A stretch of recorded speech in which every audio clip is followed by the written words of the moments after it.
안녕하세요. 오늘도 역시 금과 억지 같은 마치. 자, 여러분, 설득을 시키는 거 어렵죠. 막 상대는 고집불통이고 진짜 내가 아무리 좋은 소리를 해도 설득한다는 건 참 쉬운 일이 아닙니다. 왜 그럴까요? 김상훈 저자님이 콕 집어 말씀해 주십니다. 그 설득이 어려운 건 상대방의 머리에 상대방의 아미그달라가 있지 않습니까? 그러니까 상대방 생존을 담당하는 아미그달라가 불쾌 삐삐 신호가 뜬 겁니다. 그래서 우리가 아무리 좋은 얘기하고 이게 더 낫다 뭐 어쩐다 그렇게 얘기를 해도 들어먹히지를 않는 거죠. 왜냐하면 그 상대의 아미그달라 그 불쾌 신호를 꺼줘야 되거든요. 그래야지 우리가 하는 얘기가 들리든지 말든지 하는 거거든요. 그게 설득의 키포인트입니다. 자, 상대방의 일단 설득이란 첫 번째는 상대방의 불쾌 신호를 꺼주는 게 최우선이다. 방법은 아주 간단하다. 당연하죠. 이제 그거를 알았으니까 방법이야 뭐 들여봐주면 되는 거 아닙니까? 인정해주고. 불쾌한 감정을 바라보는 것, 즉 외면하지 않고 따뜻하게 인정해주는 것이다. 이것이 모든 설득의 핵심 원리이다. 진짜 1억을 주고도 10억을 주고도 100억을 주고도 정말 살 수 없을 정도의 중요한 부분입니다. 상대의 불쾌한 감정을 바라보는 것, 즉 외면하지 않고 따뜻하게 인정해 주는 것이다. 이것이 모든 설득의 핵심 원리이다. 자, 이제 우리가 이 요술을 볼 겁니다. 요술. 정말 신기한 요술. 진짜 C학점을 A학점으로 돌려놓을 수 있다고 합니다. 대단하죠. 이제 한 학생이 그 2학년 때 성적이 되게 안 좋았었대요. 그렇잖아요. 좀 저학년 때는 학점들이 좀 안 좋잖아요. 그 학점의 중요성을 잘 몰라서 이게 앞으로 이제 취직할 때 얼마만큼 그 뒷받침이 되고 자기 발목을 잡을지 잘 모르니까 이제 막 좀 팽개쳐 놓기가 십상인데 이 학생도 2학년 때 성적이 너무 안 좋았다고 해요. 그래서 이제 취직하려고 하니까 그게 너무 걱정인 거예요. 선생님, 저 2학년 성적이 이렇게 안 좋아서 어떻게 해야 될지 모르겠다. 그 면접관들이 이 성적을 항상 그 뭐라고 할 텐데 뭐라고 해야 될지 모르겠어요. 라고 이제 얘기를 했대요. 그래서 그러면은 여러분 뭐 어때요? 이 안 좋았던 성적에 대해서 면접관이 뭐라고 할 때 우리는 뭐라고 할 수 있을까요? 이제 핑계를 만들어야 되겠죠. 어떻게? 2학년 때 부모님이 아프셔 가지고 그때 부모님 그 병관 때문에 공부를 참 하기 힘들었습니다.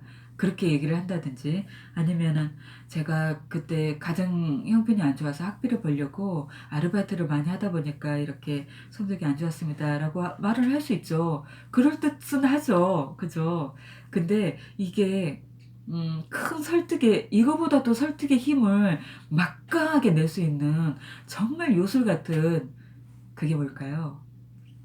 이 앞에 아버님의 병관이나 아르바이트를 많이 했다는 건 어쩌면 면접관들한테 핑계로 들릴 수 있다고 합니다. 왜? 이 면접관들의 아니 이성적으로 우리 회사를 지금 지원했다는 거야? 하는 그 아미그달라의 빨간 신호를 쳐다봐 주지 않았잖아요. 핵심은 뭐라고요? 그 상대의 불쾌 신호를 낸 아미그달라를 쳐다봐주고 인정해주고. 자, 이제 100점짜리 그 해답을 얘기할게요. 제 점수가 나빠서 우려되시죠? 사실 저 자신도 그런 걱정 많이 했습니다. 하는 순간 그 면접관의 아미그달라는 탁 꺼지는 겁니다. 이렇게 간단한 한마디로 빨간불이 꺼지는데 우리는 그거를 알지도 못했죠. 이렇게 먼저 상대의 아미그달라를 달래줘야 한다. 그런 다음 이제 뭐 아버지 병구안이니 아르바이트니 아니면 이제 그 성적보다 더 가치 있는 것을 언급을 하면 된대요. 이제야 이제 들어먹히는 겁니다. 솔직히 분명한 인생 목표를 세우지 못하고 한동안 방황했습니다. 대학 공부도 피상적으로 보였죠. 그래서 대신 많은 책을 읽으며 생각을 거듭했습니다. 그 결과 인생 목표가 또렷해졌고 더욱 강한 내가 될 수 있었어요. 학교 점수는 나빴지만 내면은 가득 차올랐죠. 그 방황기가 없었다면 하루하루 최선을 다해 살아가는 현재의 나는 존재하지 않을 것입니다. 어때요? 어휴, 그냥 100점짜리 만점짜리 답이죠. 제 점수가 나빠서 우려되시죠? 사실 저 자신도 그런 걱정 많이 했습니다. 로 시작하는. 그리고 그 뒷말도 진짜 예술이죠. 그, 뭐, 야, 진짜 이거는 막 외워야 되겠습니다. 그죠? 우리가 몇 개를 외우고만 있어도 인생 사는 게 참 되게 쉬워질 것 같아요. 솔직히 분명한 인생 목표를 세우지 못하고 한동안 방황했습니다. 대학 공부도 피상적으로 보였죠. 그래서 대신 많은 책을 읽으며 생각을 거듭했습니다. 그 결과 인생 목표가 또렷해졌고 더욱 강한 내가 될 수 있었어요. 학교 점수는 나빴지만 내면은 가득 차올랐습니다. 그 방황기가 없었다면 하루하루 최선을 다해 살아가는 현재의 나는 존재하지 않았을 것입니다. 라고 얘기를 들었을 때 참 이런 말을 듣고 누군들 깊은 인상을 받지 않을 수 있겠는가. 치명적인 약점이 강점으로 둔갑하는 순간이다. 번번이 고배를 마시던 그 여학생은 정말 그 방법으로 다행히 다음 면접 시험을 무사히 통과했다. 어때요? 참 삶의 예술입니다. 우리도 써먹어야 되겠습니다. 우리 자녀들한테 이런 걸 가르쳐 줘야 되겠습니다. 그죠? 자, 이제 그 두 직원이 출장을 갔는데 이제 한 회사의 두 직원이 그 둘이 각각 흡사한 사고를 냈다고 해요. 근데 그 이제 첫째 직원이 돌아와서 사장님께 이렇게 인사를 하면서 사장님 걱정 많으셨죠? 다행히 잘 해결됐습니다. 라고 얘기를 했고 B 사원이 이제 돌아와서 사장님한테 사장님 걱정 마세요. 다행히 잘 해결됐습니다. 라고 얘기했대요. 자, 누가 제대로 잘 얘기한 걸까요? 상대방을 인정하는 말을 했을까요? 두 번째 사람도 참 멋지죠? 막 패기가 넘겨. 사장님, 걱정 마십시오. 다행히 잘 해결했습니다. 얼마나 든든해요. 근데 아니랍니다. 사장님, 걱정 많이 하셨죠? 라고 상대방의 아미그달라 그 빨간 신호를 일단 먼저 끄라니까요. 다행히 잘 해결했습니다. 이랬을 때 직원이 사고를 내면 당신의 아미그달라에는 불쾌 신호가 켜진다. 걱정 많이 하셨죠? 라는 그 한마디는 그 불쾌한 감정을 바라보고 인정해주는 말이다. 불쾌감이 싹 지워지고 상대방에 대한 호감이 솟아오른다. 반면 걱정 마세요 라는 말은 불쾌감의 존재를 인정해주지 않고 부정한 말이랍니다. 일단은 그랬죠. 걱정을 떠나서 일단 내가 걱정을 한 것에 대해서는 좀 알아봐 줘야죠. 그죠? 정말 아 다르고 어 다른데 이렇게 큰 차이를 낼 수 있다는 게 참, 얼마나 그 삶의 스킬이, 기술이 필요한, 이 외나무 줄타기를 하고 있는 게 인생인가 싶습니다. 그죠? 참. 그냥도 사라지게 졌는데, 그래서 그냥도 사라져서 그냥 살면 되는 줄 알았더니 아니었습니다. 아주 고난이도의 기술, 정말 알고 보면 별것도 아닌 그 고난이도의 기술, 그것을 그 알도 모르든 쓰면서 살았던 사람들의 인생이 우리보다 더 팍팍팍 잘 나갔겠죠. 그죠? 이제 미국 유타 대학의 위너 교수가 그 학생들이 쓰레기통에 쓰레기를 버리지 않고 막 빈깡통을 막 함부로 버리고 재활용도 안 하고 해가지고 그 하나의 문구를 써가지고 쓰레기통 앞에다가 써놨다고 합니다. 빈 깡통은 버리지 마세요. 1층 입구에 재활용 쓰레기통에 거기에다 버리십시오. 라고 써놨대요. 근데 이놈의 학생들이 40%밖에 그 말을 안 들었대요. 나머지 60%는 그 문구가 있는데도 불구하고 그냥 깡통을 쓰레기통에다 팍팍 버린 거죠. 그래서 이 교수가 무엇을 잘못했까니 말을 이렇게 40%만 들었을까요? 그 상대의 아미그달라. 일단 1층에다 가기가 귀찮잖아요. 그 상대방의 아미그달라 그 부분을 인정을 해줘야죠. 자, 그래서 빈깡통을 버리지 마세요. 1층 입구에 재활용 쓰레기통에 버리세요. 귀찮겠지만 중요한 일입니다. 라고 붙였더니 아주 그냥 이제 여기에다가 빈깡통을 버리는 사람이 없고 다 1층에다 갖다 버렸다고 합니다. 그죠? 빈깡통 버리지 마세요. 1층 입구에 재활용 쓰레기통에 버리세요. 이것만으로도 우리는 100% 문구 아닙니까? 라고 생각을 했잖아요. 그죠? 근데 이게 우리가 잘못 알고 100%가 아니었습니다. 상대의 아미그달라 그거를 놓쳤던 거죠. 우리가 지금 너무나 당연시한 문구 안에 상대의 아미그달라를 놓친 그 문장이 얼마나 많을까요? 한번 적어도 오늘 하루 안에 한번 찾아보는 그런 공부를 하는 것도 괜찮을 것 같습니다. 그죠? 그 다음에 이제 오늘 이거 공부는 그 면접을 앞두고 있는 분들 너무나 진짜 너무 진짜 이거 김사훈 주사님은 마음도 좋으셔. 이런 거를 그냥 이렇게 그냥 막 공짜로 가르쳐 주다시피 했네요. 있잖아요. 이제 외모가 못났어요. 이제 객관적으로 남들이 봐도 다 못난 외모 있잖아요. 그렇다고 이제 외모를 폄하하는 건 아니지만 똑같은 실력에 똑같은 조건이면은 아무래도 그 다음에는 외모가 조금 더 호감 있는 사람을 뽑는 게 인지상정이잖아요. 근데 이 여자분도 자기가 자기 외모를 알아요. 자기 외모가 좀 객관적으로도 좀 평균 이하라는 걸.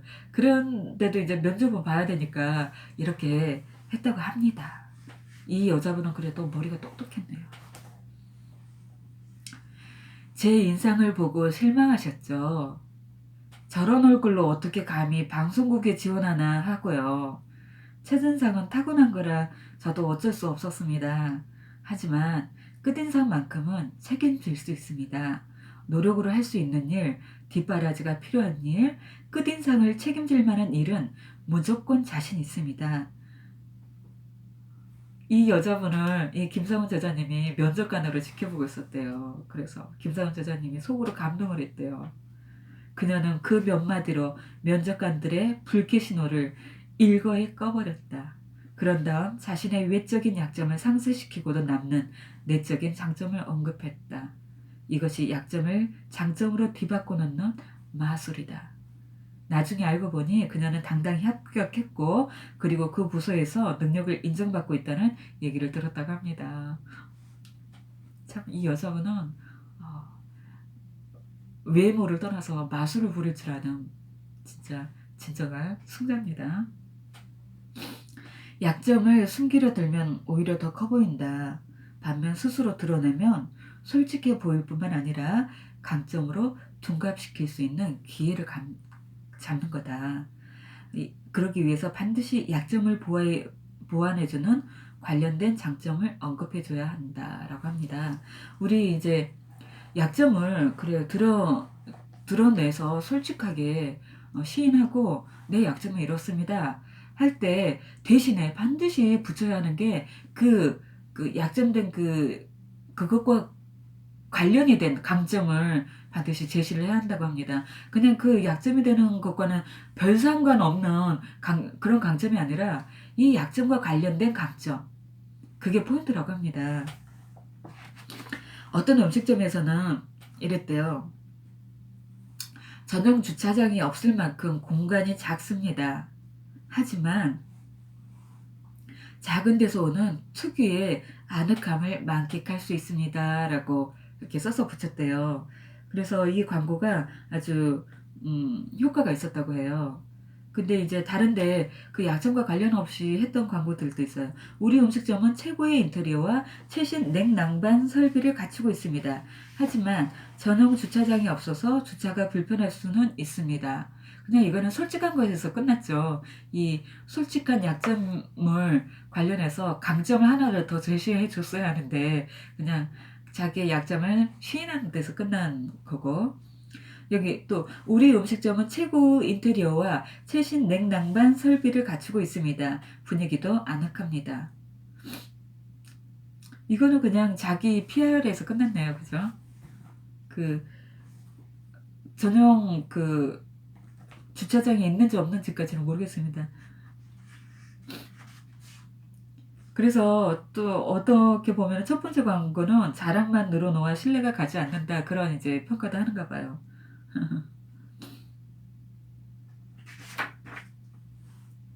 자, 그 관련된 약점과 관련된 강점을 자, 여기서 진짜 잘 살린 것 같아요.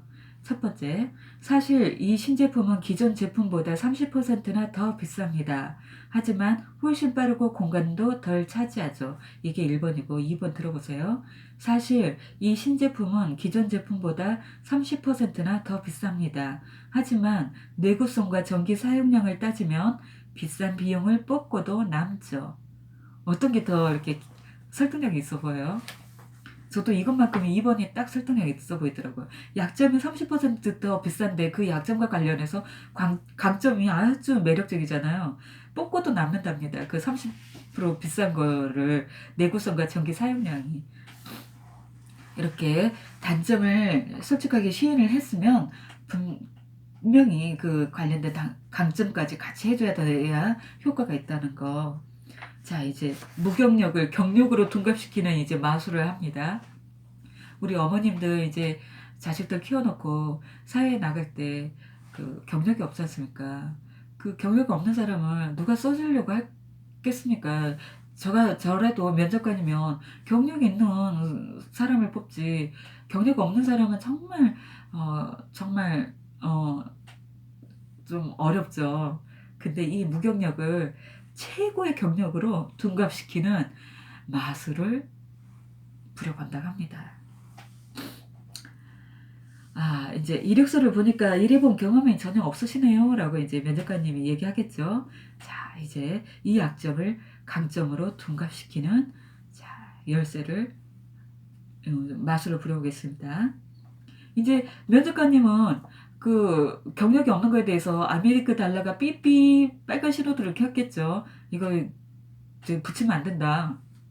제가 직장 생활 경험이 없어서 우려하시는 점 잘 알고 있습니다. 직장 경험이 없는 게 사실이죠. 이 한마디로 면접관의 아미그달라를 꺾고 그 다음에 이제 그 관련된 아이 둘을 키우면서 틈틈이 공부해 방송통신대학도 졸업하고 취업 준비도 해왔습니다.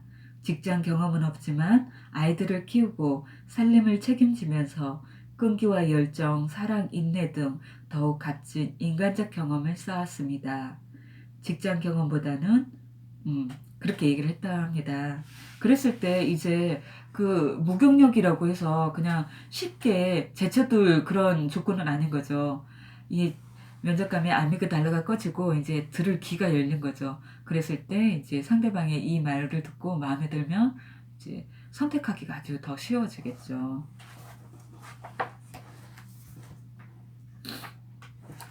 아, 이제 또 요술 같은 일이 생깁니다. 이제 불명예 퇴직을 했어요. 그 사람이 이제 취직을 할 겁니다. 다른데. 이 불명예 퇴직을 어떻게 강점으로 바꿔놓을 수 있을까요? 참, 대단합니다. 암만 생각해도 참, 이건 불가능할 것처럼 느껴지는데, 근데, 강점으로 바꿔놨다고 합니다. 진짜 멋집니다. 상사와 말다툼 끝에 직장을 때려치운 한 선배가 있었다. 어, 그는 젊은 혈기에 바른 말을 하고 뛰어나갔지만 막상 새 직장을 잡으려니 여간 어려운 게 아니었다. 면접 시험을 볼 때마다 그 문제가 꼬리표처럼 따라다녔다.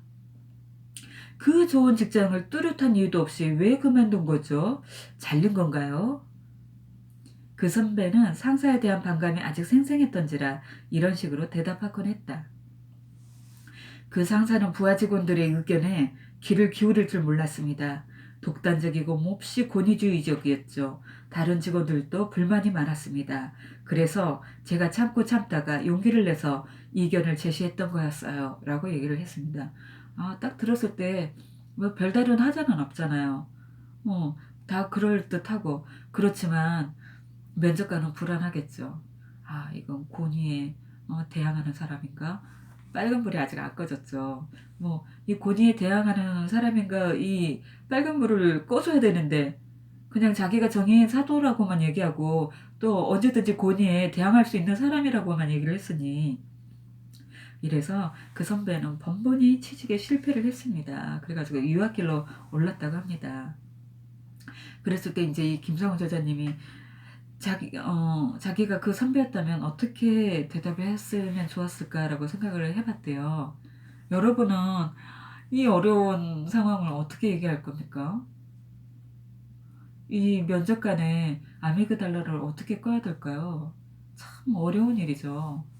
근데 보세요. 너무나 멋지게 제가 혹시 고니의 도전적인 성격이 아닌지 걱정되시죠? 이 한마디로 이제 그 면접관들의 아미그달라는 이제 껐습니다. 알아봤으니까. 그다음에 사실 저는 당시 경험도 없고 독선적이고 남의 의견을 경청할 줄도 잘 몰랐습니다. 설사 상사가 이치에 맞지 않는 말을 해도 이를 상사의 입장에서 다시 생각할 줄 아는 현명함도 없었습니다. 다행히 과거의 뼈아픈 실수는 저 자신을 돌아볼 수 있는 귀중한 계기가 되었습니다. 그런 일이 없었다면 원하지 않고 남의 시각에서 문제를 바라볼 수 있는 더 나은 지금의 나는 탄생하지 못했을 것입니다. 이렇게 말하면 직장에서 잘렸던 게 안 잘렸던 것보다 오히려 더 장점으로 비친다. 상대의 머릿속에 든 5세 어린 아이는 마치 전기 스위치 같다. 불쾌하면 켜지고 바라보면 꺼지니 말이다. 근데 여기서는 일단 이 아미그달라를 끈 거보다도 이 뒤에 덧붙인 말이 너무나 진짜 예술적이죠. 사실 저는 당시 경험도 없고 독선적이고 남의 의견을 경청할 줄도 잘 몰랐습니다. 설사 상사가 이치에 맞지 않은 말을 해도 이를 상사의 입장에서 다시 생각할 줄 아는 현명함도 없었습니다. 다행히 과거의 뼈아픈 실수는 저 자신을 되돌아볼 수 있는 귀중한 계기가 되었습니다.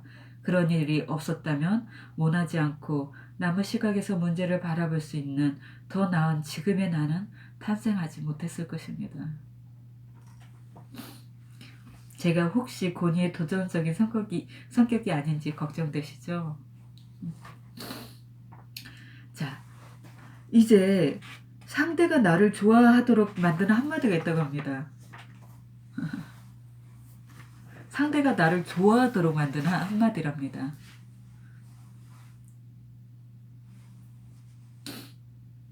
이제 그 여자친구가 있었는데 둘 다 되게 예뻤대요. 근데 이제 삼각관계였던 거죠. 근데 이제 이 남자는 둘 다 너무나 마음에 들었기 때문에 갈팡질팡하고 있었던 거예요. 근데 이제 두 여자는 이제 이 사실을 안 거죠. 삼각관계라는 것을. 그래서 이제 각 여자가 이 남자한테 "자, 나를 좋아하는 이유 10가지만 말해봐."라고 A 여자가 말했고 B 여자는 "나를 좋아하는 이유 딱 한 가지만 말해봐."라고 했대요. 그랬을 때 이 남자는 누구를 선택했을까요? 여러분 같으면 누구를 선택했을 것 같아요? 일단 10가지를 대라고 할 때 이미 이 남자는 좀 골치 아픔을 느끼고 좀 그런 이미지가 그 여자에 대한 이미지가 이렇게 강해야 되는데 일단 뭔가 숙제를 앞두고 있는 상태로 여자 이미지는 그렇게 과히 좋지 않겠죠.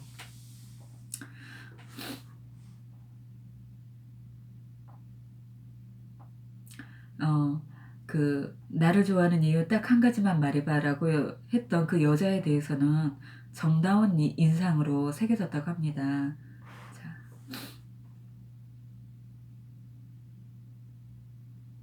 음. 그와 같은 광고 문구를 한번 말해 볼 테니까 어떤 차를 타실 건지 여러분 한번 생각해 보세요. 첫 번째 광고 문구 BMW와 벤츠 중 어느 차를 타시겠습니까? BMW를 선택해야 하는 이유는 여러 가지가 있습니다. 10가지를 대보시겠습니까? 라는 선정 문구가 있고,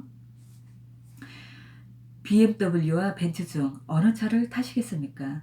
BMW를 선택해야 하는 이유는 여러 가지가 있습니다. 딱 한 가지만 대보시겠습니까? 했을 때 어떤 문구를 들은 사람이 BMW를 더 많이 타겠다고 했을까요? 두 번째랍니다. 일단 광고 문구는 비슷하지만 풍기는 이미지가 다르다고 합니다.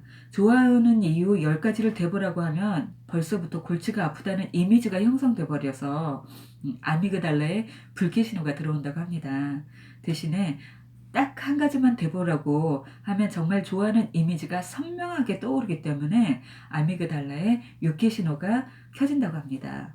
사람들은 이처럼 단순하고 선명한 이미지를 좋아한다고 합니다. 이거를 이용해서 이제 써먹으라고, 만일 이제 당신이 출장을 꽤 오래 간다거나 아니면 그 어학연수를 가느라고 애인하고 헤어진다거나 잠깐 헤어져야 한다거나 그렇게 좀 장기간의 헤어짐이 있을 때 이거를 써먹어보라고 한답니다.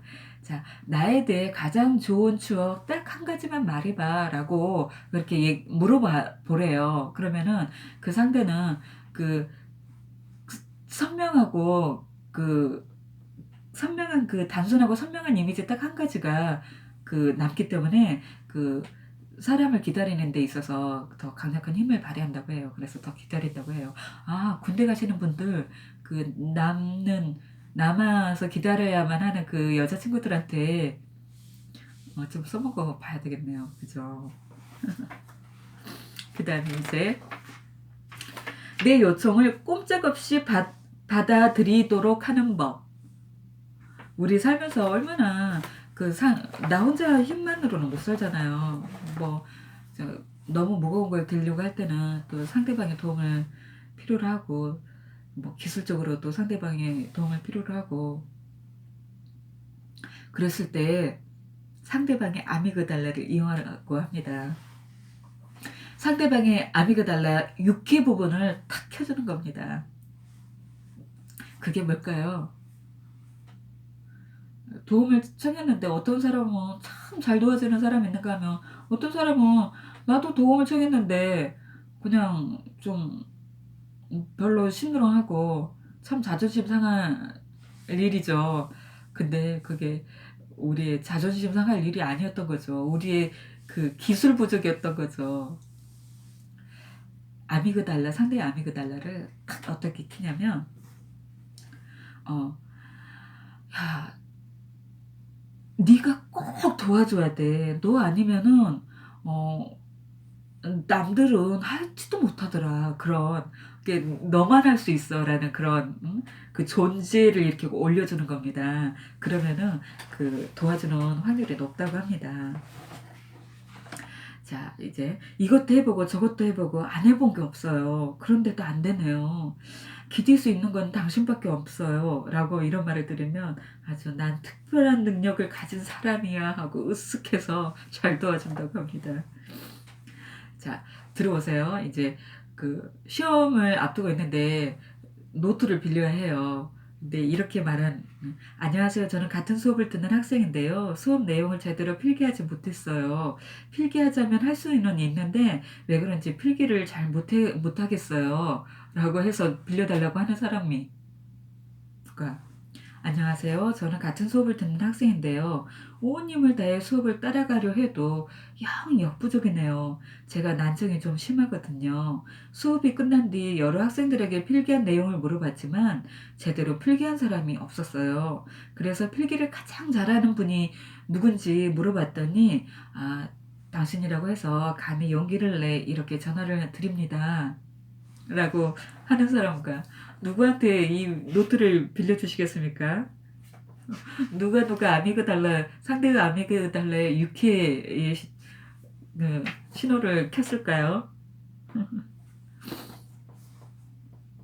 그래서 여러분도 괜히 쟤는 도와주고 왜 나는 안 도와줘 자존심만 상해하지 마시고 이렇게 상대의 아미그달라를 켜서 당신이 대단한 사람이기 때문에 당신만이 할 수 있는 사람이어서 도와 "도움을 요청합니다."라고 그렇게 얘기를 한다거나 아니면은 뭐 "당신이 도와주지 않으면 정말 꼼 저는 꼼짝도 못 합니다." 뭐 그렇게 불가피한 상황을 처해 있다고 이렇게 호소를 해서 도움을 요청하든지 이렇게 약간의 양념을 칠